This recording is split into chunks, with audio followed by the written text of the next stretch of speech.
வெளிப்படுத்தின விசேஷம் 1:19 வாசிப்போம். கண்டவைகளையும் இருக்கிறவைகளையும் இவைகளுக்கு பின்பு சம்பவிக்கிறவைகளையும் எழுது என்று சொல்லி யோவானுக்கு பத்மோத்தீவுல சோத்திரம் தேவன் சொல்லுகிறார். அவர் ஆவிக்குள்ளாகி பரம தரிசனம் அடைந்து அவர் சொல்ல சொல்ல எழுதி கொடுத்த புஸ்தகம் தான் என்ன? வெளிப்படுத்தின விசேஷம். 22 அதிகாரங்களை பத்மோத்தீவில் இருந்து யோவான் நமக்கு தேவனிடத்திலிருந்து பெற்று எழுதி கொடுத்திருக்கிறார்.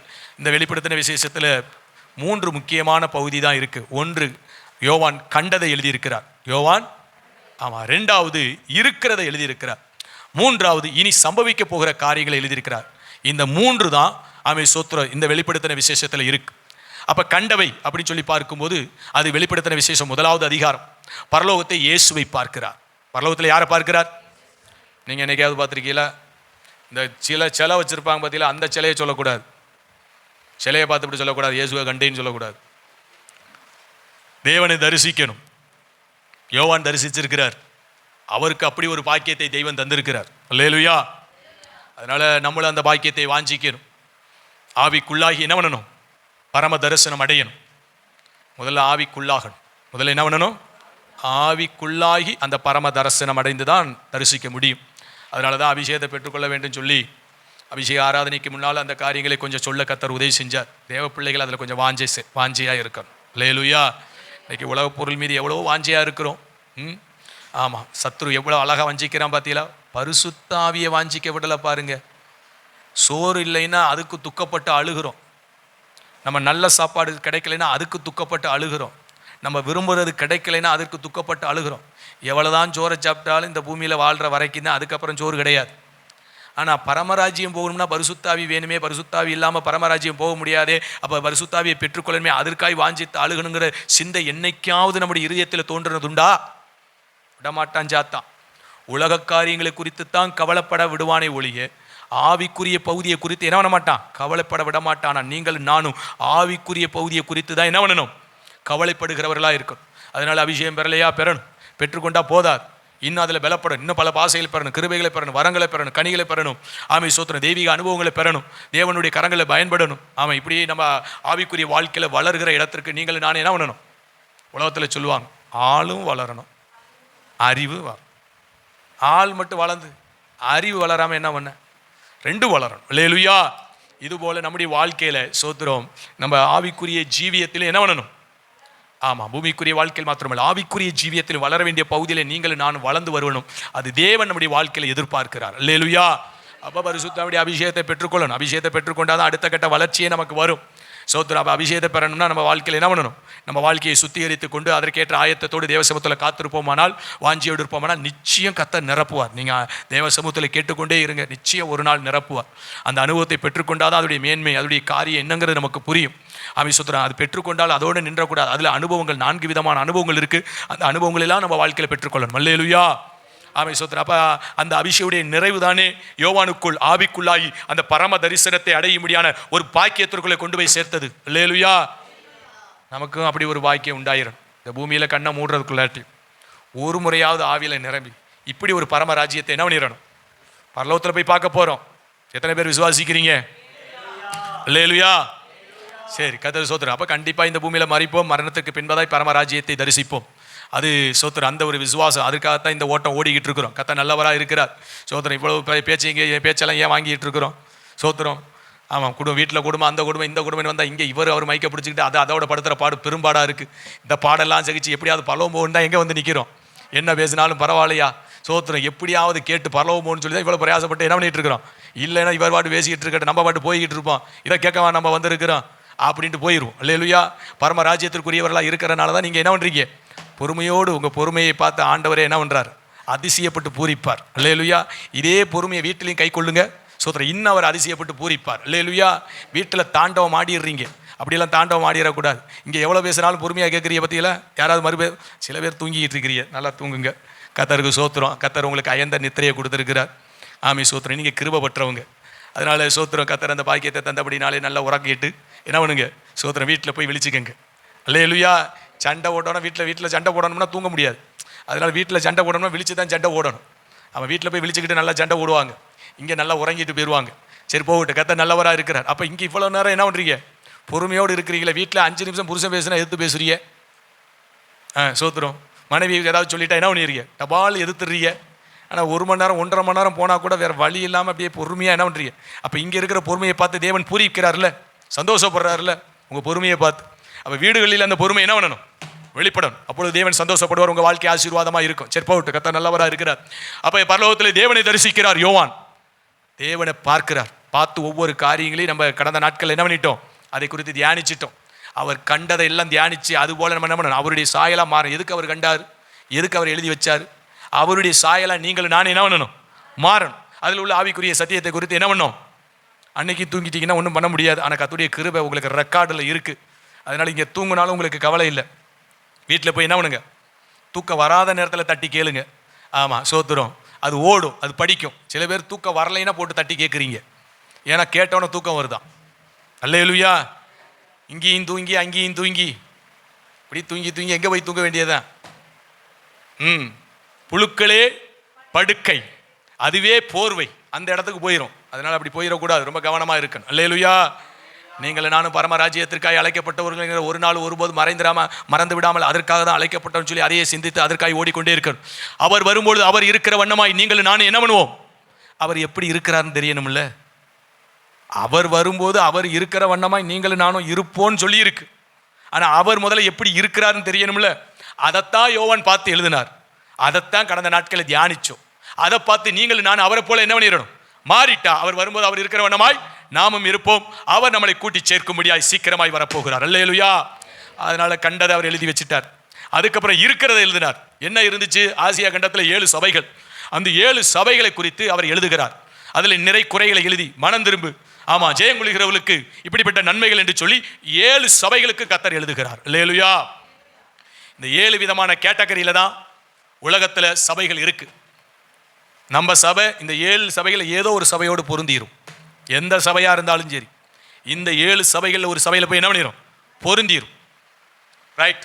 ஆனால் 7 சபைகளையும் கர்த்தர் நேசிக்கிறார். 7 சபைகளில் இருக்கிற நன்மைகளை சொல்லுகிறார். அதில் இருக்கிற குறைவுகளை சொல்லி மனம் திரும்பு, நான் உன்னை ஆசீர்வதிப்பேன், நீ ஜெயஜீவியமாய் ஜீவிச்சிட்டா உனக்கு இப்படிப்பட்ட நன்மைகள் உண்டாகும் என்று சொல்லி 7 சபைகளுக்கு கர்த்தர் பேசுகிறார். அல்லேலூயா. அந்த 7 சபைகளில் ஒன்று எபேசு சபை, அடுத்து சிமர்னா, பெர்கமு, தியத்தீரா, சர்தை, பிலதெல்பியா, லவோதிக்கியா. இப்படி 7 சபைகள். இதில் 4 சபைகளை பார்த்துட்டோம். எத்தனை சபைகளை பார்த்தாச்சு? எபேசு சபையை பார்த்துட்டோம், சிமர்னா சபையை பார்த்துட்டோம், பெர்கமு சபையை பார்த்துட்டோம், தியத்தீரா சபையை பார்த்துட்டோம். தியத்தீராவில் எல்லா காரியம் நன்மையாக இருந்துச்சு. 2 காரியம் தப்பாக இருந்துச்சு. ஒன்று வேசித்தனம், இன்னொன்று என்ன? விக்கிரகங்களுக்கு முன்பதாக வைக்கப்பட்டதை புசித்த காரியம். இது 2 தான் தியத்தீரா சபையில் ஒரு தோல்வியாக இருந்துச்சு. அதை மனம் திரும்பி கேட்பா அப்படின்னார். இல்லைன்னா கட்டில் கடை ஆக்கி போட்டுருவேன் அப்படின்ட்டார். எதில் போட்டுருவாராம்? கட்டில் கடைனா ஏதோ பெட்டு வாங்கி கொடுப்பாரு, நல்லா தூங்கலான்னு நினைக்கிறீங்களா? அது நைட்டு மட்டும் கொடுத்தா பரவாயில்ல, 24 ஹவர்ஸும் கொடுத்துருவார். 24 ஹவர்ஸும் இலவசமாக கொடுப்பார். சோத்துரும். அப்புறம் பாட்டில் ஒன்று தொங்கும், சோத்துரும் குளுக்கோஸ் மாதிரி ஏறிக்கிட்டு இருக்கும். அந்த இடத்துல போட்டுருவேங்கிறார் மனம் திரும்ப விட்டால். அல்லேலூயா. ஒன்று விக்கிரக ஆராதனை, வேசித்தனம். வேசித்தனங்கிறது விக்கிரக ஆராதனை. விக்கிரக ஆராதனை என்ன? தேவனுக்கு கொடுக்க வேண்டிய இடத்தை வேற ஒன்றுக்கு கொடுக்கறதுக்கு பேர் தான் விக்கிரக ஆராதனை. அல்லேலூயா. இன்னைக்கு ஞாயிற்றுக்கிழமை ஆராதனை, அதுக்கடுத்து நமக்கு உபவாச நாட்கள் திருவிருந்து வரும், வருடத்துக்கு ஒரு முறை கன்வென்ஷன் வரும்.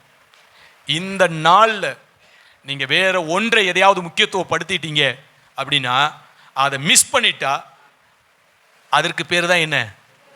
விக்கிரக ஆராதனை. அந்த இடத்துக்குள்ளே தான் தியத்தீரா சபை கடந்து போனது. விக்கிரகாரா வேசித்தனம் பண்ணான வேசித்தனை சரீரத்தின்படி செஞ்சுட்டான்னு நினைக்கிறாதீங்க. அப்படி ஒரு வாழ்க்கையை நமக்குள்ளே வரக்கூடாது. ஆனால் ஆவிக்குரிய வேசித்தனம் என்று சொல்லி சொல்லப்பட்டிருக்கிறது. யூதாவை இஸ்ரவேலரை பார்த்து சொல்லப்பட்டிருக்கு, அவர்கள் வேசிகளாய் போனார்கள். இஸ்ரவேல் தான் வேசியாக போயிடுச்சுன்னா யூதாவும் போயிடுச்சு. யூதா அவளை பார்க்கணும் அதிக கேடாய் போனாள் அப்படின்னு சொல்லி எசேக்கியேல் எழுதுகிறார். அல்லேலூயா. அப்போ வேசி என்று சொன்னால் விக்கிரக ஆராதனை. உலகத்தில் யாரை சொல்லுவாங்க? புருஷனை விட்டுட்டு இன்னொரு மனுஷனை தேடி போகிற ஒரு வாழ்க்கைக்கு பேர் தான் வேசித்தனம். தேவனை விட்டுட்டு இன்னொரு ஒரு காரியத்தை முக்கியத்துவப்படுத்தி கடந்து போகிறதுக்கு பேர் தான் என்ன? விக்கிரக ஆராதனை. அதை தான் ஆவிக்குரிய பகுதியில் வேசித்தனம் என்று சொல்லப்படுகிறது. அல்லேலூயா.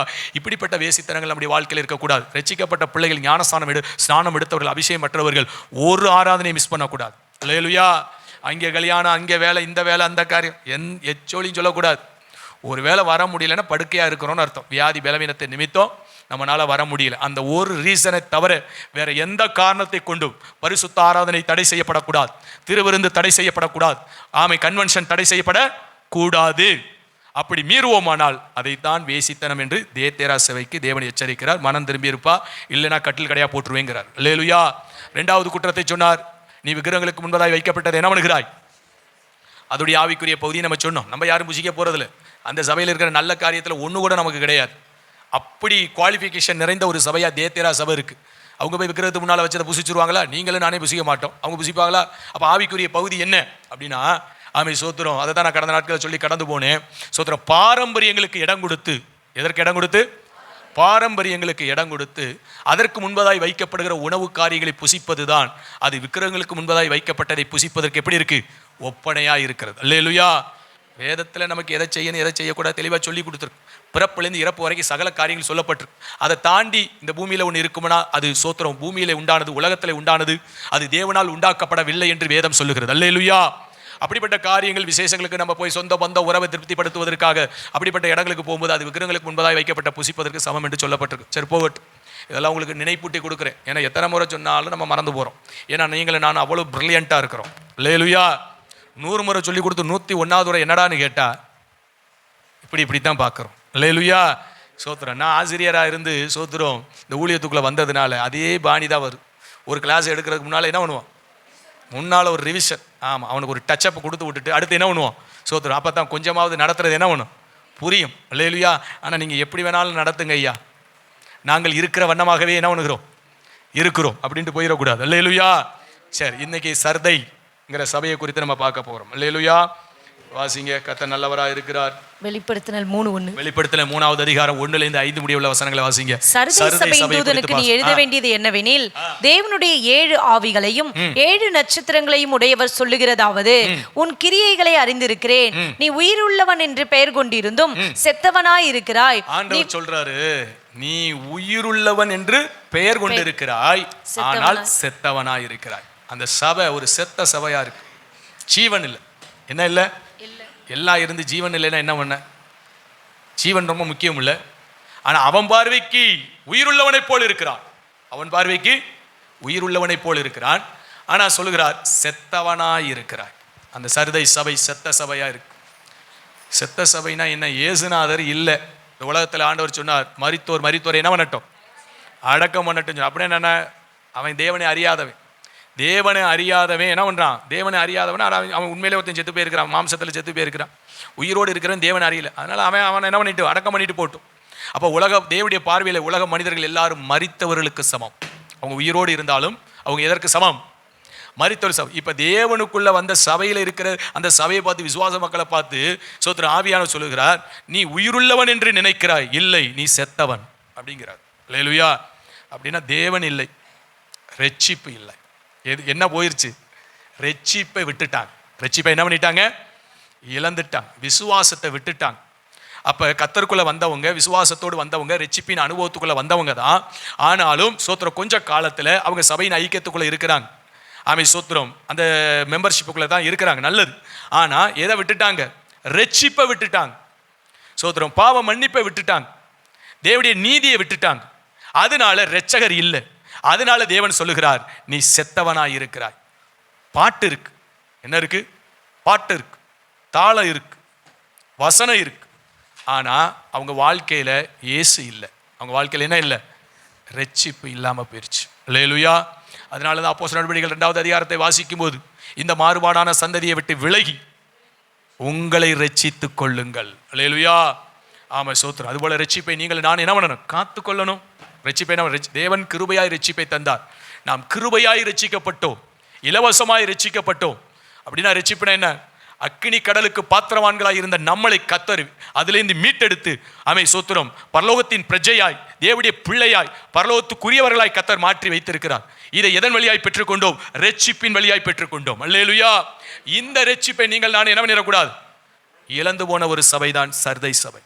ரட்சிப்பை விட்டுட்டாங்க, இரட்சகரை விட்டுட்டாங்க. சோத்திரம். அவங்க வாழ்க்கையில் பெற்றுக்கொண்ட அந்த ரட்சிப்பை அவங்க வாழ்க்கையில் இழந்து போனார்கள். நீங்களும் நானும் ரட்சிப்பை இழந்துடக்கூடாது. எதை வேணாலும் இழக்கலாம். எதை வேணாலும் என்ன பண்ணலாம்? இழக்கலாம். இரட்சகரை இழந்து விடக்கூடாது. அல்லேலுயா. தொடர்ந்து வாசிங்க. கொண்டு சாகிறதற்கு ஏதுவாய் இருக்கிறவைகளை ஸ்திரப்படுத்து. உன் கிரியைகள் தேவனுக்கு முன் நிறைவுள்ளவைகளாக நான் காணவில்லை. பாருங்க எப்பா சோத்திரம். சிலது செத்து கிடக்கு, ரட்சிப்பை விட்டுருச்சு. சிலது ஐசி வார்டுல இருக்கு. அதை தான் சொல்றார், நீ விழித்து கொண்டு சாகிறதுக்கு ஏதுவாய் இருக்கிறவளை ஸ்திரப்படுத்து. இந்த ஐசி வார்டுல இருக்கிறதையாவது என்ன பண்ணு, காப்பாத்து. உன் கிரியைகள் தேவனுக்கு முன்பதாய் நிறைவுள்ளவைகளாய் என்ன பண்ணல நான் காணவில்லை அப்படிங்கிறார். சிலது ரட்சிப்பை விட்டு போய் ரட்சிப்பை விட்டுருச்சு, சிலது ரட்சிப்பை விடுற இடத்துல இருக்கு, அதான் ஐசி வார்டில் இருக்குது. அதையாவது என்ன பண்ணு, காப்பாத்து. நீ செய்கிற வேலைகள் ஒன்று எனக்கு திருப்திகரமா என்ன பண்ணல இல்லப்பா அப்படின்னு சொல்லி ஆவியானவர் என்ன பண்ணுகிறார், சர்தை சபைக்கு பேசுகிறார். அல்லேலுயா. அப்போ நம்முடைய வாழ்க்கை ஐசி வார்டில் இருக்குதான்னு பாருங்க, ரட்சிப்பு இருக்குதான்னு பாருங்க, ரட்சிப்பை விட்டுட்டோமான்னு பாருங்க, இல்லை ரட்சிப்பை காத்து கொண்டு இருக்கிறோமா, இல்லை அந்த ரட்சிப்பு தொங்கிட்டு இருக்கா, ஐசி வார்டில் தொங்கிட்டு இருக்கான்னு பாருங்க. ஆமி சோத்திரம். எப்படியாவது சாகிற இடத்துல இருந்தால் எப்படியாவது ஐசி வார்டில் கொண்டு போய் காப்பாற்றி கொண்டு வரது போல எப்படியாவது நம்ம என்ன பண்ணிடணும், காப்பாற்றி அந்த இடத்துக்கு கொண்டு வருகிற இடத்துக்கு நாம் கொண்டு வந்துடணும். அல்லேலுயா. எத்தனை பேர் ரட்சிப்பை விட்டுட்டு போகிறாங்க, ரட்சகரை விட்டுட்டு போகிறாங்க, ஐக்கியத்தை விட்டுட்டு போகிறாங்க. சோத்திரம். அப்படிப்பட்ட அனுபவத்துக்கு நேராக கடந்து போன ஒரு சபை தான் எந்த சபை, சர்தை சபை. நீங்களும் நான் அந்த இடத்துக்கு போயிடக்கூடாது. அதனால எப்படியாவது விழிச்சுக்கங்க. விழித்து கொண்டு சாகிறதற்கு ஏதுவாய் இருக்கிறவைகளையாவது என்ன பண்ணு, ஸ்திரப்படுத்து. உன் கிரியைகள் தேவனுக்கு முன்பதாய் நிறைவுள்ளவர்களாய் நான் என்ன பண்ணவில்லை காணவில்லை. தொடர்ந்து வாசிங்க. ஆகையால் நீ கேட்டு பெற்றுக்கொண்ட வகையை நினைவு கூர்ந்து அதை கை கொண்டு மனம் திரும்பு. நீ விழித்திராவிட்டால் திருடனை போல் உன்மேல் வருவேன். நான் உன்மேல் வரும் வேலையை அறியாதிருப்பாய். ஆனாலும் தங்கள் வஸ்திரங்களை அசுசிப்படுத்தாத சில பேர் சத்தையிலும் உனக்குண்டு. அவர்கள் பாத்திரவான்கள் ஆனபடியால் வெண் வஸ்திரம் தரித்து என்னோட கூட நடப்பார்கள். பாருங்க, அப்படிப்பட்ட சபையா இருந்தால் அதிலையும் தன் வஸ்திரத்தை அசுசிப்படுத்தாத சிலரை கர்த்தர் அதில் வைத்திருக்கிறார். அல்லேலுயா. சோத்திரம். அதனால ஒரு கூட்டம் மெஜாரிட்டி சர்தை சபையில் இப்படித்தான் இருக்குது. ரட்சிப்பை இழந்து நிற்கிறது, ரட்சிப்பை இழக்க வேண்டிய இடத்துல நிற்கிறது. ஆனால் 1-2 தப்பு எப்படி இருக்கு, தேவனுக்கு பிரியமா இருக்கிறது. அதனால சோத்திரம், அவர்கள் தங்கள் வஸ்திரத்தை அசுசிப்படுத்தாம சில பேர் சர்தையில் என்ன பண்ண சிலர் இருக்கிறான். அவங்க எனக்கு பாத்திரவான்களானபடினால் வெண் வஸ்திரம் தரித்து என்னோடு கூட என்ன பண்ணுவாங்க, நடப்பான். ஆனா ரட்சிப்பை இழந்தவளும் இழந்து கொண்டு இருக்கிறவளும் மனம் திரும்ப வேண்டும் என்று சொல்லி தேவனாகிய கர்த்தர் பரிசுத்தாவியானவரை கொண்டு சர்தை சபைக்கு தேவன் எழுதி உணர்த்துகிறார். அல்லேலுயா. தொடர்ந்து வாசிங்க. ஜெயம் கொள்கிறவன் எவனோ அவனுக்கு வெண் வஸ்திரம் தரிப்பிக்கப்படும். ஜீவ புத்தகத்திலிருந்து அவனுடைய நாமத்தை நான் கிறுக்கி போடாமல் என் பிதா முன்பாகவும் அவருடைய தூதர் முன்பாகவும் அவன் நாமத்தை அறிக்கையிடுவேன். போதும். கர்த்தர் நல்லவரா இருக்கிறார். அப்ப சோத்திரம். ஜெயம் கொள்ளுகிறவன் எவனோ எல்லா சபைக்கும் தேவன் எழுதுகிறார். நம்ம உலகத்தை ஜெயிக்கணும், பிசாசை ஜெயிக்கணும், சுயத்தை ஜெயிக்கணும், மாம்சத்தை ஜெயிக்கணும், மனுஷியத்தை ஜெயிக்கணும். ஆமே சோத்திரம். பாவத்தை ஜெயிக்கணும். இப்படி ஜெயிச்சு நம்ம வாழ்க்கையில் என்ன பண்ணணும், ஜெய ஜீவியமாய் ஜீவிக்கணும். அப்படி ஜீவிக்கிறவங்களுக்கு கர்த்தர் சோத்திரம் ஒவ்வொரு சபைக்கு ஒவ்வொரு விதமான ஆசீர்வாதம் சர்தை சபைக்கு சொல்லும்போது வெண் வஸ்திரத்தை தருவேன் என்று சொல்லுகிறார். அல்லேலுயா. அப்ப ஜெயம் கொள்ளுகிறவர்களுக்கு என்ன வஸ்திரம் கொடுக்கப்படுகிறது, வெண் வஸ்திரம். சர்தை சபையில் இருக்கிற குறை என்னன்னா சோத்திரம், அவங்க ரட்சிப்பை விட்டவர்களாக இருக்கிறாங்க, ரட்சகரை விட்ட ஒரு அனுபவத்தில் இருக்கிறாங்க. அப்படிப்பட்ட ஒரு அனுபவம் நம்ம வாழ்க்கையில் என்ன பண்ணிடக்கூடாது, ரட்சிப்பை விட்டுறக்கூடாது, ரட்சகரையும் விட்டுறக்கூடாது. அல்லேலுயா. இதில் எங்கேயாவது பழுது இருக்குமானால் நம்ம வாழ்க்கையை சரிபடுத்தி கொண்டு இரட்சகரை பிடித்து கொண்டு ரட்சிப்பை எடுத்துக்கொண்டு தேவனுக்கு பிரியமாய் வாழ்கிற இடத்திற்கு நீங்கள் நான் என்ன பண்ணணும், கடந்து போகணும். அப்போதான் நம்முடைய வாழ்க்கை ஆசீர்வாதமாக இருக்கும். அந்த வெண்வஸ்திரத்தை பெற்றுக்கொள்ளத்தக்கதாய் ஜெய ஜீவியமாய் ஜீவிக்க பரிசுத்தாவியான நமக்கு உதவி செய்வார். அல்லேலுயா. சரி, அடுத்த சபை நம்ம பார்ப்போம். பிலதெல்பியா சபை. இன்னையோட முடிச்சிருவோம். ரொம்ப நாளாக ஓடிட்டு இருக்கு சபைகள். அல்லேலுயா. சோத்திரம். அடுத்து 6வது சபை பிலதெல்பியா சபை. வாசிங்க. 3வது அதிகாரம் 8வது வசனம். 3:8 வாசிங்க.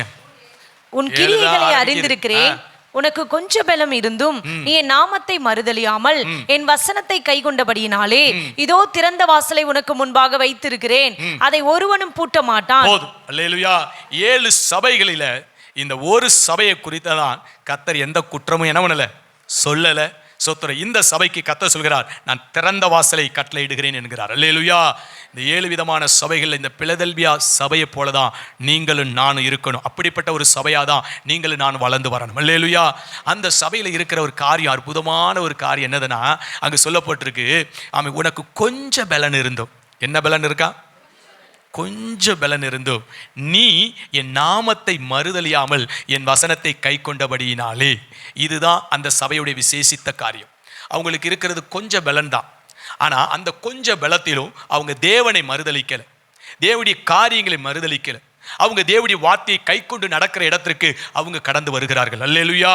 அதனால நம்முடைய வாழ்க்கையில ஸ்தோத்திரம் கொஞ்சம் பலனா இருந்தாலும் கர்த்தருடைய வார்த்தையை மறுக்க கூடாது, கர்த்தருடைய வார்த்தையை மறுதலிக்க கூடாது, கர்த்தருடைய வார்த்தையை எதிர்க்க கூடாது.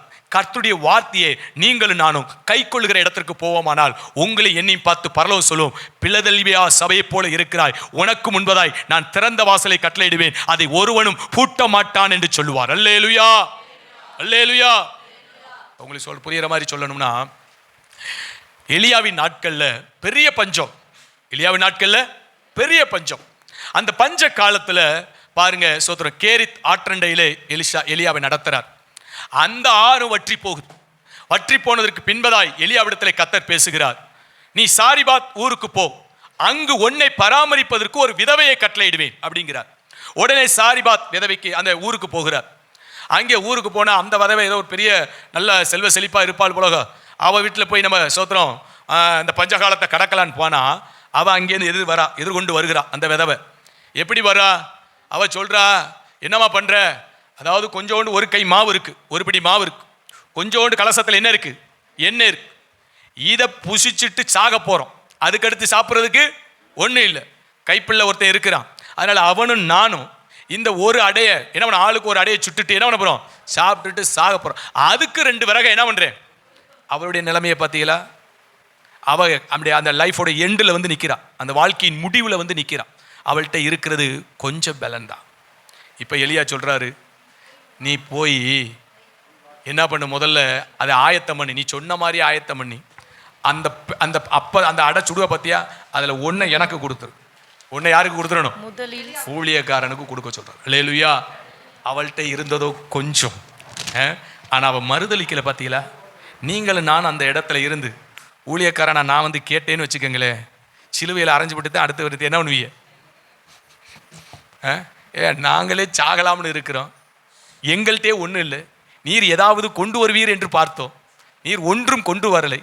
கொண்டு வரலைனாலும் பரவாயில்ல, எங்கள் சூழ்நிலை அறிஞ்சு பார்த்துட்டு என்ன பண்ணணும்? ஒரு எபோட்டோனை போட்டு என்ன பண்ணிக்கிட்டே இருக்கணும்? போய்கிட்டே இருக்கணும்.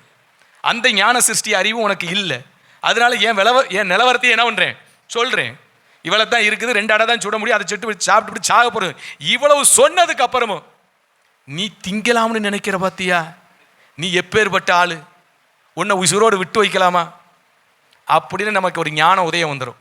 அல்லேலூயா. அவள்கிட்ட இருந்தது கொஞ்சம் தான். அல்லேலூயா. ஆனால் அந்த ஊழியக்காரன் சொன்னதை மறுக்கலை பார்த்தீங்களா? மறுதலிக்கலை. சரின்னு அவள் வந்து கொடுத்தா, சரி உன்னையாவது கொடுப்போம், என்ன பண்ணுறது அப்படின்னு. அடுத்தவர் சொல்கிறாரு, அந்த மாவு குறைந்து போகாது, அந்த எண்ணெயும் குறைந்து போகாது. பஞ்சகாலம் 3.5 வருடம் அவளும் அவளுடைய பிள்ளையும் அவருடைய கூட பிறப்புகளும் உறவுகளும் அந்த பஞ்ச காலத்திலே தேவனால் போஷிக்கப்பட்டு பஞ்ச காலத்திலே உயிர் தப்பினார்கள். அல்லேலூயா. கொஞ்சம் பலம் தான் உங்களுக்கு இருந்தது. கர்த்தருடைய தாசன் ஊழியக்காரன் சொல்லுகிற வார்த்தைக்கு மறுப்பு சொல்லாமல் மறுதலிக்காமல் கடந்து போனபடினால் கர்த்தர் சாரிபாத் விதவைக்கு திறந்த வாசலை கட்டளையிட்டார். அல்லேலூயா. அப்ப நம்ம மறுக்க கூடாதுல்ல? அல்லேலூயா. சோத்திரம். நம்மளால ஒரு காரியம் சோத்திரம், ஏதாவது ஒரு வேலை கூப்பிட்டோன்னு வச்சுக்கோங்களேன். நேற்று தினத்தில் வேறு தம்பி சோத்திரம், தம்பி ஒரு காரியம் எப்படி அப்படின்னு சொன்னேன். அண்ணே இப்படி இருக்கு அப்படி இருக்கு, வர முடியாதுன்னு சொன்னான். வர முடியாதுன்னு சொல்லலாம், சொல்றது ஒரு பெரிய விஷயம் இல்லை. ஆனால் பாருங்க சோத்திரம், கொஞ்சம் பலன் இருந்து மறுப்பு சொல்லுகிற இடத்திற்கு என்ன பண்ணக்கூடாது? வரக்கூடாது. சோத்திரம். ஒரு தகப்பனுக்கு 2 பிள்ளைகள். அந்த 2 பிள்ளைகளை குறித்து சொல்லப்பட்டிருக்கும். ஒரு தகப்பன் சொல்லுவார், அப்பா இந்த வேலையெல்லாம் செய்யணும், அதெல்லாம் செய்ய முடியாது அப்படின்ட்டு போயிடுவான். இன்னொரு பிள்ளைகிட்ட சொல்லுவான், நான் எல்லாத்தையும் செஞ்சு வச்சிடறேன் அப்படின்பா. ஆனால் செய்கிறேன்னு சொன்னவன் செய்ய மாட்டான், செய்ய மாட்டேன்னு சொன்னவன் மனஸ்தாபப்பட்டு அந்த இடத்தை செய்கிற இடத்துக்கு வருவான். அந்த தகப்பனுடைய வார்த்தையை அவன் மறுக்கவில்லை. அல்லேலூயா. தகப்பனுடைய வார்த்தையை மறுதலிக்கவும் இல்லை. அந்த இடத்தை நிரப்பின அந்த மனுஷனை கர்த்தர் திறந்த வாசலை தெய்வம் கட்டளையிடுவார். அல்லேலூயா. அதனால சோத்திரம், எல்லா பலன் இருந்தால் தான் எல்லாம் செஞ்சிடலாமே. இப்போ என்கிட்ட ₹1 கோடி இருக்குன்னு வச்சுக்க, இப்போ உங்கள்கிட்ட கோடியா இருக்குன்னு வச்சுக்கோங்க. ஐயா சர்ச்சு கட்ட கொடுங்கய்யா அப்படின்னு சொன்னால் என்ன பண்ணுவீங்க? கோடி எத்தனை கோடிங்கய்யா? சோத்திரம், நமக்கு கோடி தான் தெரியும். கோடி அது வராமல் இருக்கிறது நல்லது தான். அல்லேலூயா. கர்த்தர் யாருன்னு கேட்டுறக்கூடாதுல்ல. தெய்வத்துக்கு மகிமை உண்டாகட்டும். அல்லேலூயா. தேவனுக்கு மகிமை உண்டாகட்டும். வர்றது நல்லது.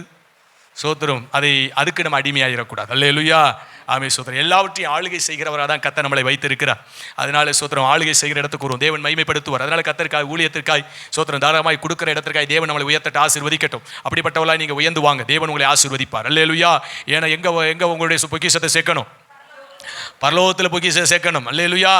லாக்கர்ல சேர்க்கறதெல்லாம் இங்கே வராது, அக்கௌண்ட்ல சேர்க்கறதெல்லாம் இங்கே வராது, இந்த பூமியில் உலகத்தில் சேர்க்கறது எதுவும் இங்கே வராது. கர்த்தருக்காய், ஊழியத்திற்காய், சோத்திர கர்த்தருடைய ராஜ்யத்திற்காய், ஏழை எளிய ஜனங்களுக்காய் கொடுக்கப்படுகிறது எல்லாம் பரலோகத்திலே பொக்கிஷமாய் சேர்க்கப்பட்டு அதுதான் பரலோகத்திலே வந்து சேரும். அல்லேலூயா. அதனால நான் ஆசீர்வதிக்கப்படணும்னு சொல்லுங்க. கர்த்தருடைய ஊழியம், தேவனுடைய சுவிசேஷ ஊழியம், மிஷனரி ஊழியம், சோத்திர கர்த்தருடைய காரியம், இதற்கெல்லாம் தாராளமாய் கொடுக்க ஆண்டவரே எனக்கு கிருபை பாராட்டுங்கப்பான்னு சொல்லுங்க. கோசுகுறிச்சியில் ஒரு மசூதி இருக்கு, பார்த்திருக்கீங்களா, கேள்விப்பட்டிருக்கீங்களா? சோத்திரம். எனக்கு ஒரு நபர் சொன்னார், இந்த மசூதி சோத்திரம் இவ்வளோ பிரம்மாண்டமாக நிற்கிது, அவ்வளோ பெருசாக இருக்குது. சோத்திரம். ஒரு அம்மா சொன்னிச்சான், அந்த முழு மசூதிக்குரிய அத்தனை செலவு என்னுடைய பொறுப்பு, ஒருத்தர் கூட அதில் யாரும் செலவு பண்ண வேண்டாம். ஒரு அம்மாவுடைய சோத்திரம் அதனுடைய பணம் தான் அந்த மசூதியாக எழும்பி இருக்கு. அல்லேலூயா. உலகத்தில் இருக்கிறவங்க சோத்திரம் மெய் தெய்வத்தை அறியாதவங்க தெய்வத்திற்காக தன்னுடைய வாழ்க்கை முழுவதையும் அவங்களுக்கு இருக்க அத்தனையும் திறந்து கொடுக்குறாங்க பாருங்க. அல்லேலூயா.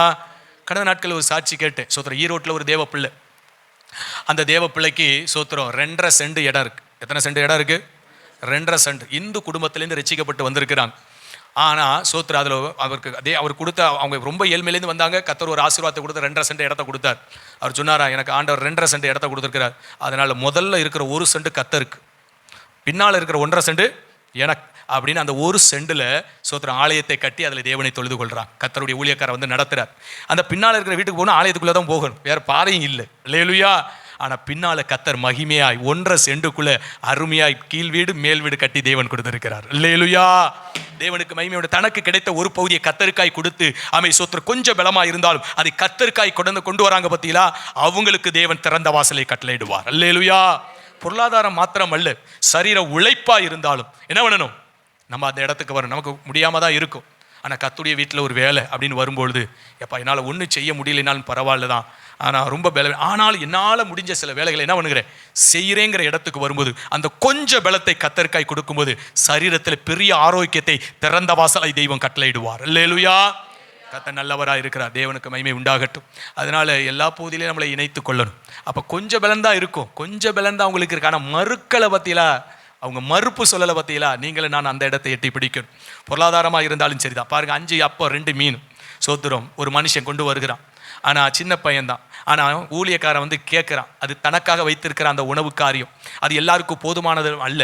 ஆனால் அவன் கேட்கும்போது மறுக்கலையே, கேட்கும்போது என்ன பண்ணலை, மறுப்பு சொல்லலையே. அவன் தாராளமாய் கர்த்தருக்காய் கொடுத்தான். அதை தேவன் ஆசீர்வதித்தார்.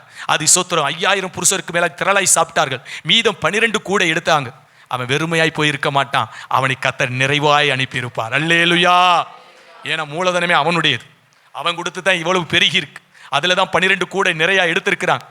சோதரா, அது 12 அப்போஸ்தலருக்கு மாத்திரம் அல்ல, அது வருவதற்கு காரணமாக இருந்த அந்த மனுஷனுக்குரியதாய் அது மாறுகிறது. அல்லேலூயா. அப்போ பார்த்தீங்களா, கர்த்தருக்கு ஸ்தோத்திரம், தேவனுக்கு மகிமை உண்டாகட்டும். அப்போ அவன் கொஞ்சம் தானே, அவனே ஆகாரத்தை தனக்காக தானே வச்சிருக்கிறான். அவன் 4 கேரியல் கொண்டு வந்திருந்தான்னு வச்சுக்கோங்களேன், ஒரு 4 டிஃபன் பாக்ஸ் கொண்டு வந்து கேட்டிருந்தா ஒரு டிஃபன் பாக்ஸ் கொடுக்கறது பெருசு இல்லை. அவன் கொண்டு வந்ததே ஒரு டிஃபன் பாக்ஸ் தான். பக்கத்தில் சொல்லுங்க, அவன் கொண்டு வந்ததே கொஞ்சம் பலன் தான். அல்லேலூயா. ஆனால் ஊழியக்காரன் கேட்கும்போது மறுக்கலை. அல்லேலூயா. நீங்கள் நான் மறுப்பு சொல்றது ரொம்ப இலகு, ஆனால் மறுக்காதவர்களுக்கு தான் கர்த்தர் திறந்த வாசல் என்ன பண்ணியிருக்கிறார். அந்த சபை தான் பிலதெல்பியா சபை. அல்லேலூயா. அந்த சபைக்கு தான் தேவன் திறந்த வாசலை கட்டளையிட்டு இருக்கிறார். நீங்களும் நானும் அப்படிப்பட்டவர்களாக இருக்கிறோம். ஊழியக்காரர் சொன்னா மறுப்பு இருக்கக்கூடாது. அல்லேலூயா. அப்படி சின்ன காரியமோ பெரிய காரியமோ எதுவானாலும் சரி, தேவன் தம்முடைய தாசன் வழியாய் நமக்கு ஒரு காரியத்தை கொண்டு வருவாரானால் சோத்திரம், நாம் அந்த சாரிபாத்து விதவையை போல, அந்த சோத்திர சிறு பையனை போல நாம் எந்த விதத்தில் என்ன பண்ணிடக்கூடாது, மறுப்புங்கிற இடத்துக்கு நேராய் வரக்கூடாது. அல்லேலூயா. கர்த்தர் நல்லவராக இருக்கிறார். அதுபோல் ஒரு சின்ன ஊழியம், எப்பா இவங்களை போய் பாருங்க, சந்திங்க, ஒரு ஊழியத்தை செஞ்சுட்டு வாங்க அப்படின்னு சொல்கிறாங்கன்னு வச்சுக்கோங்களேன். சோத்திரம், உடனே நம்ம என்ன பண்ணிடக்கூடாது, ஐயா உடம்பு பலவீனமாக இருக்குது, அங்கே போகல இங்கே போகணும், எனக்கு ஒரு சில வேலைகள் இருக்குது, அடுத்த வாரம் பார்க்கலாம் அப்படின்னு சொல்லி என்ன பண்ணலாம். நீங்கள் சொன்னீங்கன்னா உங்கள் ரீசனை சொல்லும்போது நான் என்ன சொல்லுவேன், சரிங்க அடுத்த வாரம் போகலாங்க அப்படின்னு சொல்லுவேன். அல்லேலூயா. ஆனால் கொஞ்சம் பலன் இருந்து பிலதெல்பியா சபை மறுக்கலையே. அந்த பலவீனத்துக்கு மத்தியில் கொஞ்சம் பலன் தான், ஆனாலும் சரி போகிறோம் அப்படின்னு சொல்லி அவங்க பிரயாசப்பட்டாங்க. அதனால தான் கர்த்தர் அப்ரிஷியேட் பண்றார். அவங்க பெரிய பலன் இருந்த அந்த காரியத்தை செஞ்சிருந்தா அது பெருசா தெரிஞ்சிருக்காது. அவங்களுக்கு இருந்தது கொஞ்சம் பலன் தான். ஆனால் அந்த கொஞ்ச பலத்திலும் அவர்கள் மறுக்காமல் மறுதளிக்காமல் அவர்கள் கர்த்தருடைய வார்த்தை அங்கு வந்த ஆலோசனைகள் அந்த சத்திய உபதேசத்திற்கு அவர்கள் கை கொண்டபடினாலே கீழ்ப்படிந்தபடினாலே திறந்த வாசலை பிலதெல்பியா சபைக்கு கர்த்தர் வைத்தார். அல்லேலூயா. உங்களுக்கு எனக்கும் கர்த்தர் திறந்த வாசலை வைக்கணும்னா, எந்த காரியத்திலும் நமக்கு எந்த வாசலும் பூட்டப்படாதபடி எப்பொழுது வாசல்கள் திறக்கப்பட வேண்டுமானால், உங்களுக்கு கொஞ்சம் பலன் இருந்தாலும் நீங்க கர்த்தருடைய வார்த்தைகள் ஆலோசனையில் கடந்து வரும்போது மறுப்புங்கிற இடத்துக்கு வராமல், மறுதலிக்கிறோங்கிற இடத்துக்கு வராமல், அதை கைக்கொள்கிற இடத்துக்கு வருவீர்களானால் எந்த இடத்திலும் தெய்வம் திறந்த வாசலை கட்டளையிடுவார். கரங்களை தட்டி கர்த்தருடைய நல்ல நாமத்தை மகிமைப்படுத்துவோம். அல்லேலூயா. பக்கத்துல சொல்லுங்க, மறுப்பு சொல்றது இலகு, மறுப்பு சொல்றது ஈஸி, அப்புறம் செஞ்சுக்கலாம், அப்புறம் போய்க்கலாம் அப்படின்னு சொல்லி. ஆனா மறுக்காமல் அந்த காரியத்தை செய்யும்படி வருகிறது கடினம். எப்ப தெரியுமா? கொஞ்சம் பலன் இருக்கிற நேரத்தில், நல்ல பலனா இருக்கும்போது செய்ய சொல்றது ஈஸி. ஆமே சோத்திரம், அது ஒரு பெரிய விஷயமே அல்ல. ஆனா பலன் இல்லாத நேரத்தில் ஒரு காரியம் என்று வரும்போது அதை மறுக்காமல் செய்கிற இடத்திற்கு நீங்களும் நானும் வரணும். அல்லேலூயா. அவங்க தான் பிலதெல்பியா சபை. மறுப்புங்கிற பேச்சுக்கு இடமே இல்லை. அப்படிப்பட்ட சபையாராய் நீங்கள் நான் என்ன பண்ணணும்? வரணும். பரிசுத்தவான்கள் ஒரு காரியத்தை சொல்வார்களானால் ஒரு நாள் என்ன பண்ணக்கூடாது? மறுக்கக்கூடாது. நமக்கு பலன் இருக்காது. ஒரு தடவை ஆராதனை காலையில் தட்டி எழுப்புறாரு, கன்வென்ஷன் தங்கச்சி மடத்தில் நடக்குது. 4 மணிக்கு தட்டுறாரு. சரி 4 மணிக்கு எழுப்புறாங்களே, சரி ஆராதனைக்கு எழும்பணும்னு சொல்லி அதிகாலை ஜெபத்துக்காண்டி எழும்பலாம்னு சொல்லிட்டு இருக்கிற எழும்புறேன். நீங்கள் தான் ஆராதனை ஓடுங்க அப்படிங்கிறார். என்ன இப்போ சொல்கிறீங்க? நேற்றே சொல்லியிருந்தா கொஞ்சம் என்ன பண்ணியிருப்பேன், 5 நிமிஷம் கூட கிடையாது நேரங்கள். ஆனால் சொல்லிட்டாங்க, ஆண்டவரை நீங்கள் பார்த்துக்கங்கப்பான்னு சொல்லி சட்டையும் பேண்டி பாட்டிட்டு வேகமாக ஓடுனேன். கர்த்தர் மகிமையாய் ஆராதனை ஆசீர்வதிச்சு கொடுத்தார். அல்லேலூயா. மறுக்கலாம்ல, ஐயா நான் ஆயத்தம் இல்லை, வேற ஆளை சொல்லுங்கன்னு சொன்னால் யாரும் ஒன்றும் சொல்ல போகிறதில்லை. ஆனால் மறுக்கிற இடத்துக்கு வரக்கூடாது. பரிசுத்தவான்கள் ஒரு காரியத்தை சொல்லிட்டா மறுக்கக்கூடாது. ஊழியர்கள் நமக்கு ஒரு காரியத்தை சொல்லிட்டா மறுக்கிற ரொம்ப இலகுவான காரியம். நமக்கு அப்படிப்பட்ட பலவீனங்கள் இருக்கத்தான் செய்யும். ஆனால் அவங்களுக்கு இருந்தது கொஞ்சம் பலன் சொல்லப்பட்டிருக்கு. 100% தான் அவங்களுக்கு அந்த வாய்ப்புகள் இருக்கு. அந்த 1% அவங்க மறுக்கிற இடத்தை தெரிந்து கொள்ளாமல் அதை நிறைவேற்றுகிற இடத்திற்கு நேராய் வருகிறார்கள். அல்லேலூயா. அப்படிப்பட்ட திருச்சபையாய் நீங்களும் நானும் மாறும்பொழுது கர்த்தர் அழகாய் ஒரு திறந்த வாசலை வைப்பார். அல்லேலூயா. அது ஆச்சரியமாக இருக்கும், அது அற்புதமாக இருக்கும், அது மகிமையாக இருக்கும், அது மேன்மையாக இருக்கும், அது சோத்திரம் பிரமிக்கத்தக்கதாக இருக்கும். அப்படிப்பட்ட பாதையில் உங்களை என்னை கர்த்தர் நடத்த விரும்புகிறார். அல்லேலூயா. வாசிங்க 11வது வசனத்தை வாசிங்க. இதோ சீக்கிரமாய் வருகிறேன், ஒருவனும் உன் கிரீடத்தை எடுத்துக்கொள்ளாதபடிக்கு உனக்குள்ளதை பற்றி கொண்டிரு. அந்த பிலதெல்பியா சபைக்கு ஒரு ஆலோசனை கொடுக்கிறார். என்ன ஆலோசனை கொடுக்கிறார் அப்படின்னா, நான் சீக்கிரமா வரப்போறேன், உனக்குன்னு கிரீடத்தை வச்சிருக்கிறேன். ஏன்னா கொஞ்சம் பலன் இருந்து நீ மறுதலிக்கல பத்தியா? ஆமா சோத்திரம். ஆனா உனக்குரியதை பற்றி கொண்டு இரு, விட்டுறாத அப்படிங்கிறார். அப்படின்னா சோத்திரம், அந்த அந்த கொஞ்சம் பலத்தை நீ மறுதலிக்காம இருந்த பத்தியா, இதை கடைசி வரைக்கும் ஃபாலோ பண்ணிரு. இதை எது வரைக்கும் ஃபாலோ பண்ணிரு? கடைசி வரைக்கும் ஃபாலோ பண்ணிரு. அதுக்காக உனக்கு ஒரு கிரீடத்தை வச்சிருக்கிறேன், அதை நீ விட்டுறாத. உனக்குரியது கிரீடம், உனக்குரிய ஆசீர்வாதம், அதை நீ பற்றி கொண்டு இரு என்று சொல்லி அந்த ஆலோசனையை பிலதெல்பியா சபைக்கு தேவன் கொடுக்கிறார். அல்லேலூயா. அதனால மறுதலிக்காமல் கர்த்தருக்காய் செயல்பட்டதெல்லாம் சரிதான். மறுக்கல், அவங்க கர்த்தருக்காய் செயல்பட்டாங்க, கர்த்தருடைய வார்த்தையை கை கொண்டு நடந்தாங்க. ஆனால் ஆண்டவர் சொல்றாரு, இதற்கான ஒரு கிரீடத்தை உனக்கு வச்சிருக்கிறேன், அதை விட்டுறாது. அதை என்ன பண்ணிடாத? விட்டுறாது. அப்படின்னா கொஞ்ச காலம் ஃபாலோ பண்ணிட்டு விட்டுறாது. வாழ்நாள் முழுவதும் நீ ஃபாலோ பண்ற இடத்துக்கு வந்துரு, அதை உறுதியாய் பற்றிக்கொள் என்று சொல்லப்பட்டிருக்கு. அல்லேலூயா. கர்த்தர் நல்லவராக இருக்கிறார். நமக்கு கொடுக்கப்பட்ட தேவனை பற்றிக்கொள்ளும், உறுதியாய் பற்றிக்கொள்ளும். நமக்கு கொடுக்கப்பட்ட சபை பரிசுத்தவான்கள் ஐக்கியம் ஊழியர்களை உறுதியாய் பற்றிக்கொள்ளும். அப்படி பற்றிக்கொள்கிற இடத்திற்கு வரும்போது நம்முடைய வாழ்க்கை ஆசீர்வாதம். நமக்கு கொடுக்கப்படுகிற சத்தியம், நமக்கு கொடுக்கப்படுகிற உபதேசம், இவைகளை நாம் என்ன பண்ணணும்? உறுதியாய் பற்றிக்கொள்ளும். அப்போதுதான் நமக்கு வாடாத ஜீவ கிரீடத்தை என்ன பண்ணுவார்? தேவன் தந்து நடத்துகிறவராக இருக்கிறார். அல்லேலூயா. பற்றி கொள்ளணுங்க. எந்த அளவுக்கு இந்த மரம் பாருங்க, அந்த மண்ணை பற்றி பிடிக்கும் போதுதான் எவ்வளவு பெரிய சோத்திரம் மழை வெள்ளம் அடித்தாலும் காற்று புயல் வீசினாலும் அது சாயாமல் இருக்கும். ஏன்னா அந்த வேர் மண்ணை என்ன பண்ணுது? அப்படி கவ்வி பற்றி பிடிக்குது. இந்த வாழை மரமெல்லாம் பார்த்துருக்கீங்களா? ஆமாம், ஒரு சின்ன காற்று அடிச்சிடக்கூடாது, பொத்து பொத்து பொத்து பொத்து பொத்துன்னு விழுந்துடும், பெரிய சேதத்தை உண்டாக்கிடும் விவசாயிக்கு. ஏன்னா அதுக்கு வேர் இருக்குது, மண்ணில் தான் இருக்குது. ஆனால் அந்த அளவுக்கு ஆழமாக இதை என்ன பண்ணாது? பற்றி கொள்ளாது. அப்படிப்பட்டவளா நீங்களும் நான் இருக்கக்கூடாது.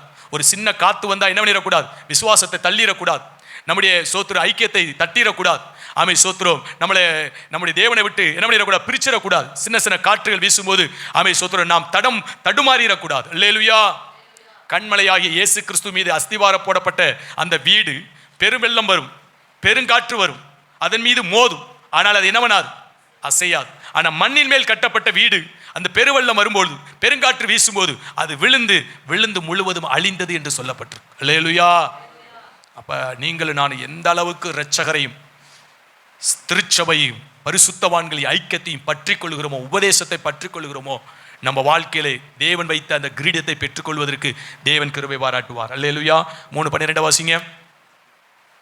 சொல்லுகிறவன் எவனோ அவனை என் தேவனுடைய ஆலயத்திலே தூணாக்குவேன் என்று சொல்றார். இந்த பிலதெல்பியா சபைக்கு சொல்லுகிறார், உனக்கு கொஞ்சம் பலன் இருந்து மறுதலியாமல் இருக்கிற உனக்கு திறந்த வாசலை கட்டளையிடுவேன்.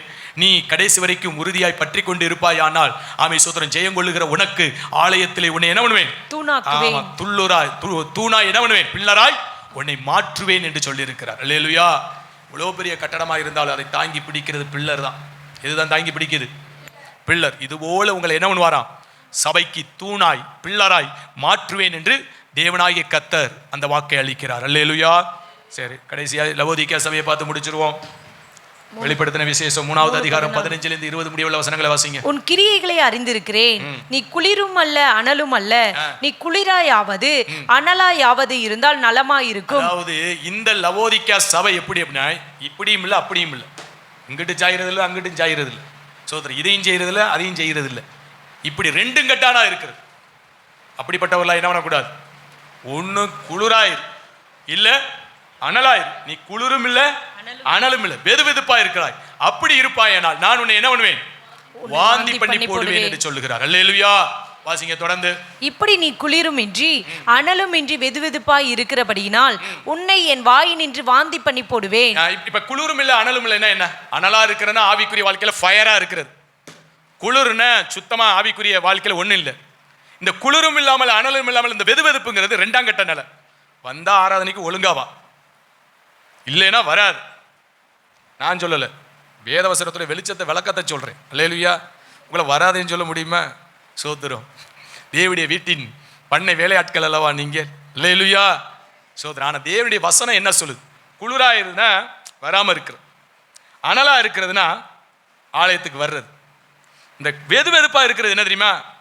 ஒரு வாரம் வரும், அடுத்த வாரம் வராது, அப்புறம் அதுக்கு அடுத்த வாரம் வரும். ஆமாம், அவங்களுக்கு சபை ஒரு மாமியார் வீடு மாதிரி. எப்பெல்லாம் ரெஸ்ட் எடுக்கணும்னு தோணுதோ, ஆமாம், உடனே என்ன பண்ணிடுவாங்க? சபைக்கு போய் எட்டி பார்த்துட்டு என்ன ஊழியக்காரர் உயிரோடு இருக்கிறாரா, சபையில் எத்தனை ஆத்மா வந்திருக்கு, எத்தனை ஆயத்தமா போயிருக்கு, அந்த சபையோடைய ஸ்டேட்டஸ் என்ன, என்ன நிலைமை அப்படின்னு ஒரு வேவு பார்க்கறதுக்காக என்ன வந்து போகிறது போல வந்து போகக்கூடாது. அல்லேலூயா. அதான் நீ குளிரும் இல்லை அனலும் இல்லை. அல்லேலூயா. கொடுக்குறனா குடு, கொடுக்கலைன்னா கொடுக்காம விடு. 2 கட்டானா என்ன பண்றது? கொடுக்குறேங்கிறது கொடுக்கறது இல்லை, கொடுக்குறேன்னு சொல்லும் கொடுக்காது. அல்லேலூயா. ஆமே சோதரி. இப்படிப்பட்ட இடத்துக்கு நம்ம என்ன பண்ணக்கூடாது? ஆண்டவரே தெளிவாக தானே சொல்றாரு. ஒன்று அப்படி இல்லை இப்படியே இரு. ஏன் 2 கட்டானா இருக்கிற? 2 கட்டானா இருக்கக்கூடாது. அல்லேலூயா. சோதரி. அதான் குளிருமின்றி கத்தருக்காய் வைராக்கியமா ஜீவிக்கிறீன்னா கத்தருக்காய் அர்ப்பணிச்சு வைராக்கியமா ஜீவி. இல்லை உலகம்தான் முக்கியம் அப்படின்னு சொன்னா ரைட், அப்படி போயிரு. ஆனா மாய்மாலம் பண்ணிக்கிட்டு இருக்காதேங்கிறார். சொல்றது புரியுதா? குளிர்மில்லை அனலும் இல்லைன்னா என்ன தெரியுமா? கர்த்தருடைய பிள்ளை போல வேஷம், கர்த்தருக்குரிய வாழ்க்கை கிடையாது. அது முழுவதும் மாறு. அப்போ உலகத்தில் இருக்கிறவன் கர்த்தர் பிள்ளை மாதிரி வேஷம் போடுறானா? அவன் தண்ணி அடிக்கிறான், அவன் என்ன பண்றான்? எல்லா வேலையும் செஞ்சுக்கிட்டு என்ன பண்றான்? தன்னை நீதிமான அவன் காமிக்கலையே, தன்னை யோக்கியமான அவன் என்ன பண்ணல காமிக்கலையே. அவன் குளிரா இருந்துட்டு போறான். ஆவிக்குரிய வாழ்க்கையில அபிஷேகத்தை பெற்றுக்கொண்டு ஆண்டவருக்கு சாட்சியா வாழ்றவன் அனலா இருக்கிறான். இதுக்கு இடையில ஒன்று இருக்கு பத்தியில. இது அதுவும் இல்லை இதுவும் இல்லை, இது 2க்கு இடையில கிடக்கு, மாய்மாலம் பண்ணிக்கிட்டு இருக்கு. அதான் ஆண்டவர் சொன்னாரு, எப்பா நீங்கெல்லாம் வெள்ளை அடிக்கப்பட்ட கல்லறை. உங்களை பார்த்து சொல்லல, அங்கே இருக்கிற சூத்திரம் யூதர்களை பார்த்து சொல்லுகிறார், பிரதான ஆசாரியர்களை பார்த்து சொல்லுகிறார், அண்ணா காய்பாவை பார்த்து சொல்லுகிறார். ஆமை சோத்திரம். அதுபோல அங்கே இருக்கிற பரிசேயர்கள் சதுசேயர்களை பார்த்து சொல்றார், நீங்கள யாரு? வெள்ளடிக்கப்பட்ட கல்லறை. White and white, super. உள்ள பார்த்தா ஒரே துர்நாற்றம், அழுகி போன உடல், அப்படிப்பட்ட நாற்றம் எடுத்த ஒரு வாழ்க்கை உள்ள இருக்கு. ஆனா வெளி தோற்றத்தில் எப்படி இருக்கு? நீங்களும் நானும் இரட்சகரை இயேசுவை ஏற்றுக்கொண்டு சபையில் என்ன பண்ணிட்டோம்? தேவனுடைய பிள்ளையா வந்திருக்கிறோம் இல்லையா? அப்ப நம்ம வாழ்க்கை எப்படி இருக்கணும்? புறஜாதிகளுக்கு மத்தியில் எப்படி சாட்சியில் ஜீவியமாய் ஜீவிக்கணும்? நம்ம சபைக்கு வெளியில இருந்தால் துன்மார்க்கமாக ஜீவிக்கலாம். சபைக்கு வெளியில எப்படி வாழலாம்? சபைக்கு வெளியில இருக்கிறவங்க துன்மார்க்கமாக ஜீவிக்கிறாங்க. அவங்களுக்கு எந்த உபதேசம் கிடையாது, எந்த சட்டத்திட்டமும் கிடையாது, அவங்களுக்கு எந்த கவலையும் கிடையாது. பரலவமாவது நரகமாவது இருக்கிற வரைக்கும் வாழ்ந்துட்டு போவோம் அப்படின்னு சொல்லி வாழ்றான். அவன் குளிரா இருக்கிறான். அனலா இருந்தா தேவனுக்குள்ள என்ன பண்ணணும்? அபிஷேகத்தை பெற்றுக்கொண்டு தேவனுக்கு சாட்சியா நற்சாட்சியா ஜீவிக்கணும். எந்த விதத்திலும் சாட்சி கேடு நம்முடைய வாழ்க்கையில் என்ன பண்ணக்கூடாது? வரக்கூடாது. இதை தேவன் துவக்க காலத்தில் எதிர்பார்க்கல. துவக்க காலத்தில் எந்த பிள்ளைட்டி கத்தர் யாரும் எதிர்பார்க்க மாட்டாங்க. அல்லேலூயா. ஆனா ஒரு குறிப்பிட்ட காலம் வளர்ந்து வரும்போது தேவன் நம்மள்ட்ட எதிர்பார்ப்பார். உன்னிடத்தில் ஆவி இருக்க வேண்டும், உன்னிடத்தில் அனல் இருக்க வேண்டும் என்று விரும்புகிறார். இல்ல நீ குளிரா இருந்துட்டா கூட பரவாயில்லைன்னு நினைக்கிறார். ஆனா அனலும் இல்லாமல் குளிரும் இல்லாமல் இப்படி வெதுவெதுப்பா இருக்கிறாயே, மாய்மாலம் பண்ணி கொண்டு இருக்கிறாயே. கர்த்தருடைய பிள்ளைங்கிற வேஷத்திற்குள்ள என்ன இருக்கு? உலகம் இருக்கு, உலக வாழ்க்கை இருக்கு, உலகத்தினுடைய காரியத்துடைய சிநேகம் இருக்கு. இது என்ன வாழ்க்கை? இது மாய்மாலம் உள்ள ஒரு வாழ்க்கை. நீ யாரை ஏமாத்தி கொண்டு இருக்கிறாய்? உன்னை நீயே என்ன பண்ணுகிறாய்? ஏமாத்தி கொண்டு இருக்கிறாய். நீ ஒன்னு அனலாயிரு, இல்ல குளிராயிரு. நீ லவோதிக்கேயா சபையை போல் இருப்பாயானால் உன்னை வாந்தி பண்ணி போடுவேன் என்று சொன்னார். ஏனென்றால் வாந்தி பண்ணுகிற ஒரு காரியம் அது அருவருக்கப்படத்தக்கதா இருக்கும். அல்லேலூயா. யாராவது ஒருத்தன் வாமிட் எடுத்துட்டா அது அலங்காரமாக இருக்கும், அருவருப்பா இருக்கும். அல்லேலூயா. அந்த இடத்துக்கு தள்ளப்பட வேண்டிய ஒரு சூழ்நிலைக்கு தேவனுடைய பிள்ளைகள் கடந்து போய் விடக்கூடாது. அல்லேலூயா. ஜெபிச்சா நல்லா ஜெபி, சோத்திரம். ஒழுங்கா ஜெபிக்கிறது கிடையாது, சோத்திரம். ஒழுங்கா தேவனை சேவிக்கிறது கிடையாது, ஒழுங்கா தேவனை பின்பற்றுகிறது கிடையாது. கேட்டா நமக்கு பேர் தேவனுடைய பிள்ளைகள். ஒழுங்கா தேவனை விசுவாசிக்கிறது கிடையாது, நமக்கு பேர் விசுவாசிகள். எல்லாம் அறகுறையா இருக்கு. இதெல்லாம் குளிரும் இல்லை அனலும் இல்லை, சோத்திரம். வெது வெதுப்பா இருக்குது. இதை தேவன் வாந்தி பண்ணி போடுவார். அல்லேலூயா. பக்கத்தில் கையை பிடிச்சு சொல்லுங்க, ஒழுங்கா கத்தரை ஃபாலோ பண்ணு, பரலோகம் வந்து சேரணும். அல்லேலூயா. சும்மா மாய்மாலம் பண்ணிக்கிட்டு இருக்க கூடாது. அதனால லவோதிக்கேயா சபை அந்த இடத்தை நிரப்பி இருக்கு. பார்வைக்கு தேவ பிள்ளைகள், ஆனா உலகத்துல இருக்கிறவங்களை விட படுமோசம். அதுக்கு உலக வாழ்க்கையில ஓடிட வேண்டியதானே, எதுக்கு சபைக்குள்ள வந்து மாய்மாலம் பண்ணிக்கிட்டு? அல்லேலூயா. அதனால நீங்களும் நான் அப்படியெல்லாம் இருந்துடக்கூடாது. அப்போ அப்படி ஒரு சபையில் அப்படி ஒரு அது ஒரு பெரிய கூட்டமே உள்ள இருக்கு. அந்த சபைக்கு தான் கடுமையான வார்த்தைகளை போட்டு கர்த்தர் பேசுகிறார். உன்னை வாந்தி பண்ணி போடுவேங்கிறார். அதனால இப்படிப்பட்ட மாய்மால், அதான் குளிரும் இல்லை அனலும் இல்லைன்னா ரெண்டும் கட்டாம் வாழ்க்கை. ஆவிக்குரிய வாழ்க்கையில் உன்னத அனுபவத்தை அடைகிறது இல்லை, உலகத்திலையும் இருக்கிறது இல்லை. இப்படி உள்ள இருந்து மாய்மாலமாக இருந்துட்டு இருக்கிறது. இது ஒரு சாத்தாவுடைய பெரிய வஞ்சகம். நீங்கள் நான் வஞ்சிக்கப்பட்டக்கூடாது, அந்த இடத்தை நிரப்பிடக்கூடாது. அல்லேலூயா. பக்கத்தில் உண்மையா மனம் திரும்பி கர்த்தருக்கு பிரியமாய் வாழணும். அல்லேலூயா. மாய்மாலமாக இருக்கக்கூடாது. மாய்மாலத்தினால் நிரப்பப்பட்ட ஒரு சபை லவோதிக்கேயா சபை. அந்த சபையை பார்த்து தான் இரட்சகர் சொல்லுகிறார். வாசிங்க தொடர்ந்து. 16 தான் வாசிச்சிருக்கிறோமா? வாசிங்க. நீ நிர்பாக்கியம் உள்ளவனும் பரிதபிக்கப்படத்தக்கவனும். நீ நிர்பாக்கியம் உள்ளவன், பரிதபிக்கப்படத்தக்கவன். ஏன்னா பரம ராஜ்யத்திற்காக அழைக்கப்பட்ட சபைக்குள்ள இருக்கிறாய். ஆனா நீ லவோதிக்கேயா சபையை போல நீ குளிரும் இல்லாமல் அனலும் இல்லாமல் இருக்கிறபடினாலே நீ நிர்பாக்கியம் உள்ளவன், பரிதபிக்கப்படத்தக்கவன் சொல்லுகிறார். அல்லேலூயா. பரமராஜ்யம் போய் சேர முடியாது. உலக மனுஷன் அக்னி கடலுக்கு போறானா, அவன் தேவன் அறியல அக்னி கடலுக்கு போறான், ரைட்டு, ஓகே. ஆனா சபைக்குள்ள இருந்து பரம ராஜ்யத்துக்கு போகிறதுக்கு அப்படிப்பட்ட ஒரு மனுஷனாய் அழைக்கப்பட்டவன் அக்னி கடலுக்கு போகணும்னா சோத்திரம் இந்த சபைக்குள்ள இருந்து அதனால பிரயோஜனம் என்ன? அதனால சொல்றார், சபைக்குள்ள இருக்கிற பரமராஜ்யம் அடையன்னு சொல்லி வாஞ்சிக்கிறாய், ஆனா நீ நிர்பாக்கியம் உள்ளவன், அந்த இடத்தை நீ அடைய முடியாது. பரிதபிக்கப்படத்தக்கவன். ஏன்னா நீ அனலும் இல்லை குளிரும் இல்லை, நீ வாந்தி பண்ண போடத்தக்கதாக நீ வெதுவெதுப்பா இருக்கிறாய், மாய்மாலம் பண்ணி கொண்டு இருக்கிறாய். தரித்திரனும் குருடனும் நிர்வாணியுமாய் இருக்கிறதை அறியாமல். எத்தனை கண்டிஷன்ல அந்த சபை போயிட்டு இருக்கு. அவன் தரித்திரனா இருக்கிறான். என்ன தரித்திரன்? பொருளாதாரத்துல இல்ல, ஆவிக்குரிய ஜீவியத்துல தரித்திரம். தரித்திரம்னா பற்றாக்குறைங்க, போதுமானதா இல்ல, ஊழியங்கள் போதுமானதா இல்ல, ஜெபம் போதுமானதா இல்ல, வேத வாசிப்பு போதுமானதா இல்ல, தேவனை ஆராதிக்கிறது போதுமானதா இல்ல, தேவனை தொழுது கொள்கிறது போதுமானதா இல்ல, கர்த்தரை சேவிக்கிறது போதுமானதா இல்ல, கூடி வருகிற காரியங்கள் போதுமானதா இல்ல, கர்த்தருக்காய் செயல்படுகிறது சாட்சியாய் ஜீவிக்கிறது போதுமானதா இல்ல, அது தரித்திரமா இருக்கிறது. அடுத்து எப்படி இருக்கா? குருடனும். கண்ணு என்ன பண்ணல? ஆண்டவர் சொல்லுவாரு, குருடனுக்கு என்ன பண்ணுகிறான்? வழிகாட்டுறான். இது ரெண்டு எங்க போய் விழுகும்? குழியில தான் போய் விழுகும். குருடனுக்கு வழிகாட்டுறான். ஏன்னா கர்த்தருடைய வார்த்தையை அறியாதவர்கள் தான் குருடர்கள்.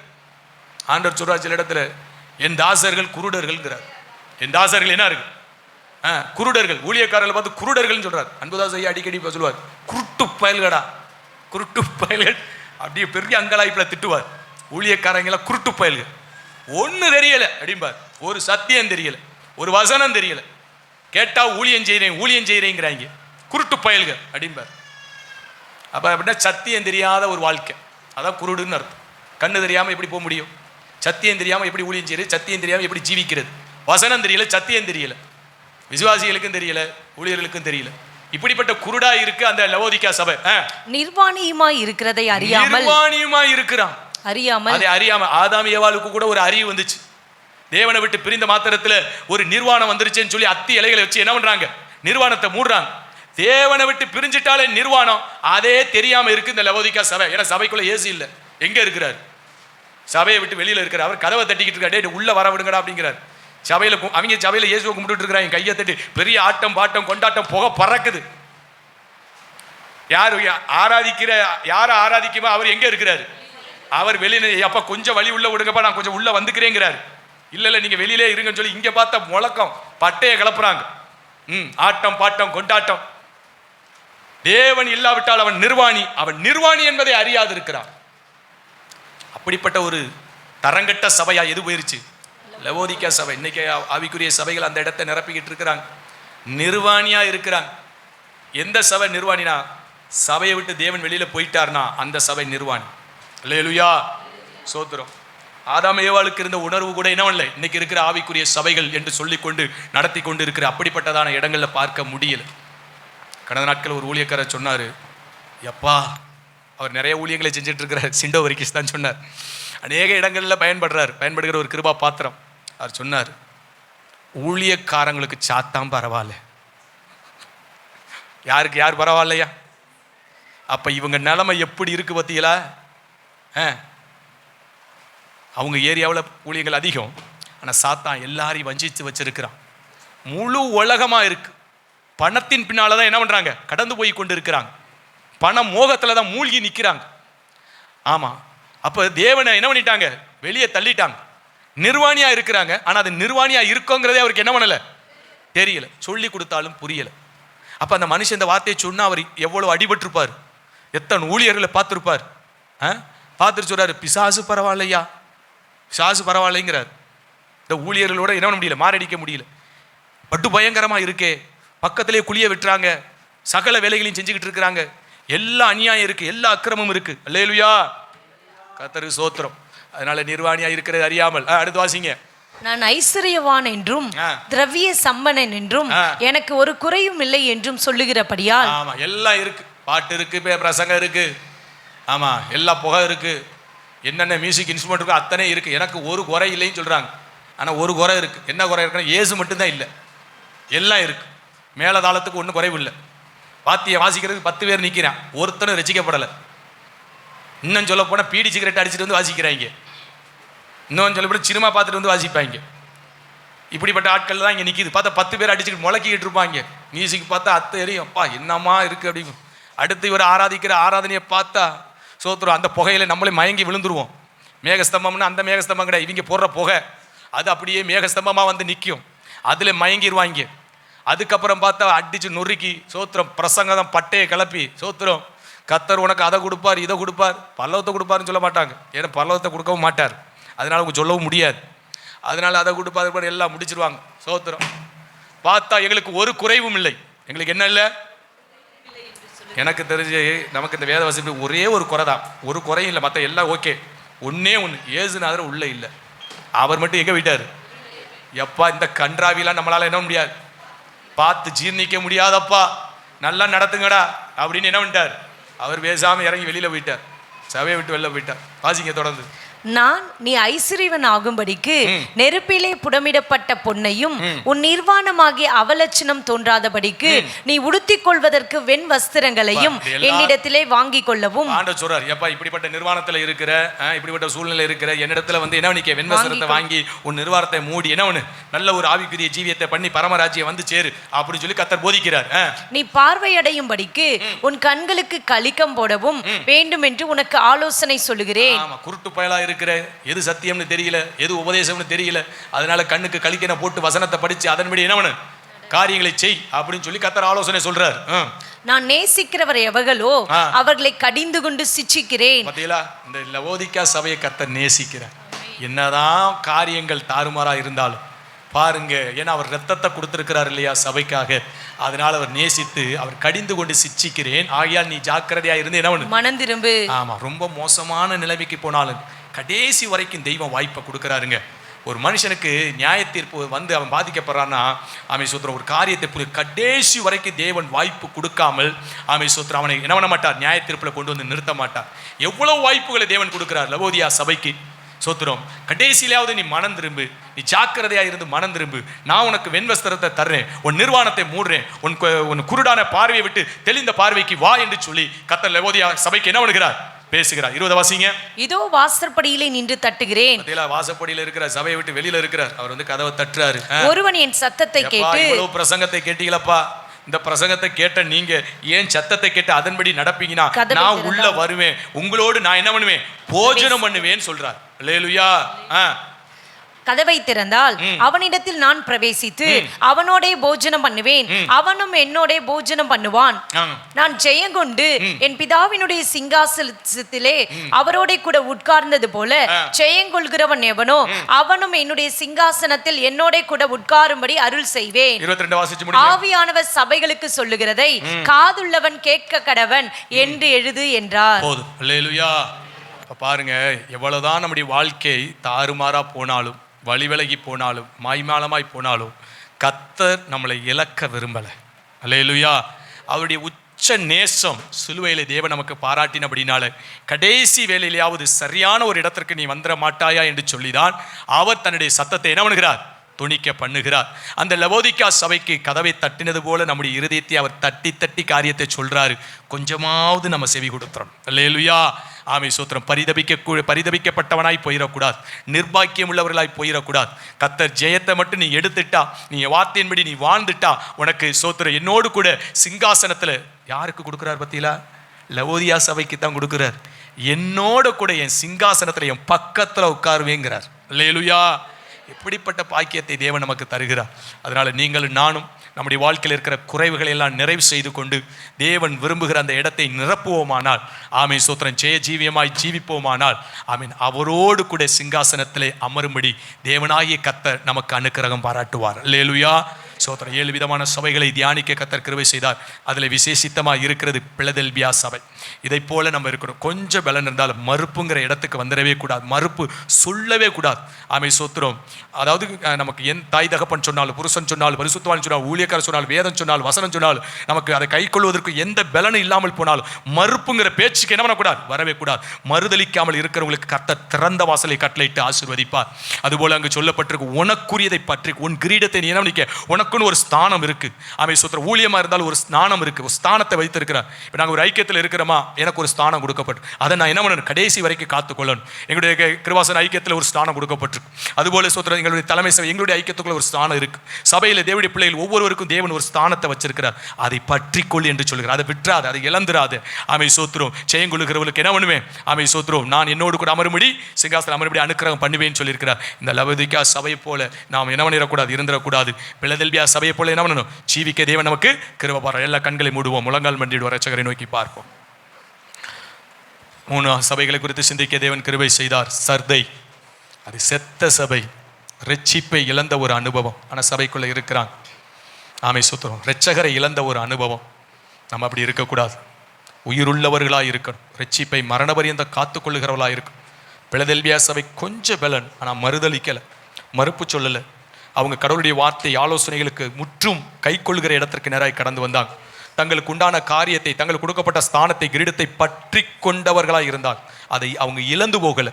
அவன் கொடுக்கப்பட்ட ஊழியத்தை இழந்து போகலை, கொடுக்கப்பட்ட பொறுப்பை இழந்து போகலை, கொடுக்கப்பட்ட ஸ்தானத்தை அவங்க இழந்து போகலை. அவங்க ஏன் இழந்து போகலை? அவங்க கொஞ்சம் பலனால மறுக்காமல் இருந்ததுனால அவங்களுடைய ஸ்தானத்தை அவங்க பற்றி கொண்டு இருந்தாங்க. அப்படிப்பட்டவர்களாய் நீங்கள் நான் இருக்கணும். லவோதிக்கா சபை தான் உள்ளதிலேயே ஒஸ்டான ஒரு சபை. ஏன்னா அந்த சபைக்குள்ள இயேசு இல்லை. அது முழுவதும் தேவனை நிராகரிக்கிற ஒரு சபையார். அந்த சபைக்காய் தேவன் பரிதபிக்கிறார்.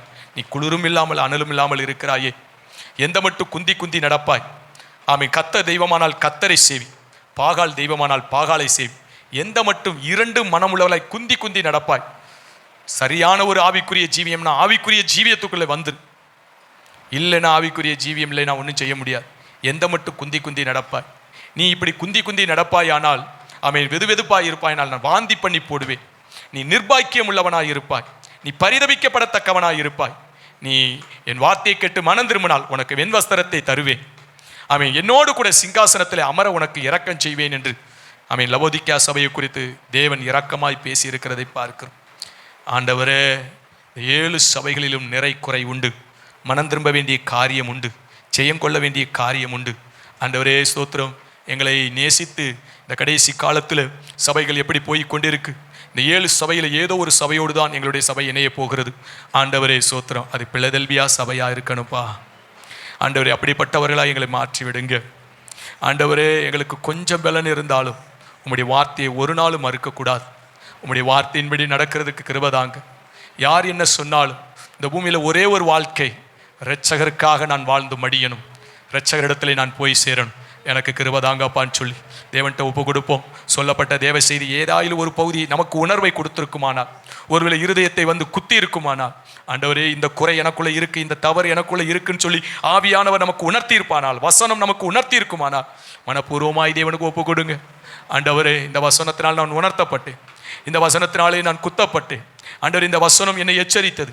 ஆண்டவர் என் வாழ்க்கையை நான் மாற்றிக்கொள்கிறேன். ஆண்டவரே ஸ்தோத்திரம், இனி தேவனுக்கு பிரியமாய் வாழ ஆண்டவரே இந்த பிளதெல்பியா சபையை போல நான் ஒரு நாளும் உமக்கு மறுப்பு சொல்ல மாட்டேன், ஒரு நாளும் மறுப்பு சொல்ல மாட்டேன், மறுதலிக்க மாட்டேன், மறுக்க மாட்டேன். ஆண்டவரே அப்படியே கீழ்ப்படிவேன். ஆண்டவர் எனக்குரியதை நான் பற்றி கொண்டு இருப்பேன், என்னை அர்ப்பணிக்கிறேன் சொல்லி தேவன்கிட்ட ஒப்பு கொடுப்பீங்களானால் கிருபையாய் இறங்குவார். ஒருவேளை நாம் அனலும் இல்லாமல் குளிரும் இல்லாமல் லவோதிக்கா சபையை போல இருந்திருந்தால், ஆமென், நிர்பாக்கியம் உள்ளவர்களாய் பரிதபிக்கப்படத்தக்கவர்களாய் இருந்தால், இன்று மனம் திரும்புவோமானால் வெண்வஸ்திரத்தை தந்து ஆமென் ஜெயம் எடுக்கும் பொழுது அவரோடு கூட சிங்காசனத்திலே அமர்வதற்கு தெய்வம் அனுக்கிரகம் பாராட்டுவார். கல்வாரி நாயகன் இயேசு கிறிஸ்துவை நோக்கி பார்ப்போம். கொஞ்ச நேரம் கர்த்தரை ஸ்தோத்திரம் பண்ணுவோம். நல்ல கர்த்தரை ஸ்தோத்திரம் பண்ணுவோம். எல்லாரும் கர்த்தரை ஸ்தோத்திரம் பண்ணுவோம். சோத்திர ஆண்டவரே, எல்லாம் கர்த்தரை ஸ்தோத்திரம் பண்ணுவோம். சோத்திர ஆண்டவரே, அப்பா